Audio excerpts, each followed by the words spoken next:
The Franklin County Solid Waste District received a grant from SDP to work with 5 local private schools of varying size and to help them figure out whether they were going to meet the waste ban for organics. After the first visit here to kind of understand their system, it was clear to me that they had really extremely well integrated, comprehensive waste management or diversion program. One of the things that we worked pretty closely with them on rolling out is an end of the year collection for unopened, unused personal hygiene products and food. So the classic things that kids end up with at the end of the year, typically they would just put them in the trash instead of taking them home. So we worked with them on collecting those and then bringing them to we'll bring them to a local food pantry.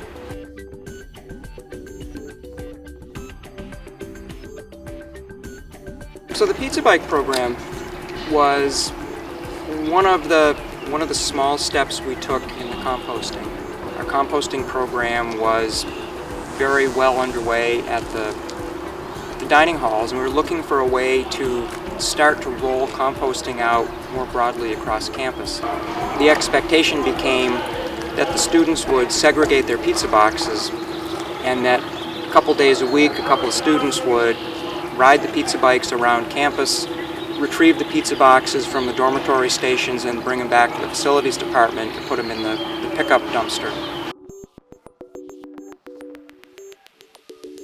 We serve approximately 1,800 meals a day to the students, faculty, and staff, along with their families. Obviously, this produced a fair amount of food waste. How we handle food waste is that we participate in a compost program for food scraps and any other type of paper products, compostable wares that meet the criteria to go into our compost bin. We actually use the city of San Francisco's recycling goal as the gold standard, and they recycle 80%, or their goal is to get to 80% of recycling and then or reuse, with only 20% of material going into landfill.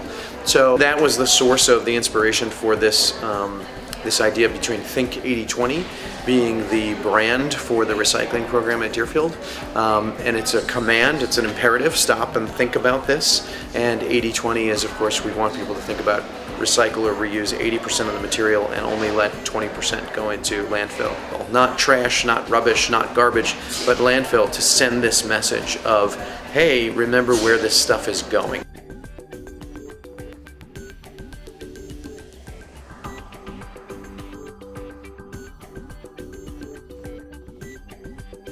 Making it work is when your stakeholders really show up and tell you who they are and why you've just made their job hard. And if you can listen to them and fix it and make their job easy again, the next piece that you roll out, they'll understand that you're willing to listen, and they'll participate with you on the ground floor of planning the next step. These are the smaller ones that are in my common room, which see they use. They're pretty good at that. I keep bags in there. They come, empty them, no problem. If not, I empty them, but usually they're pretty good. There's so many stakeholders when you make a change like this, and the students being the leaders of this.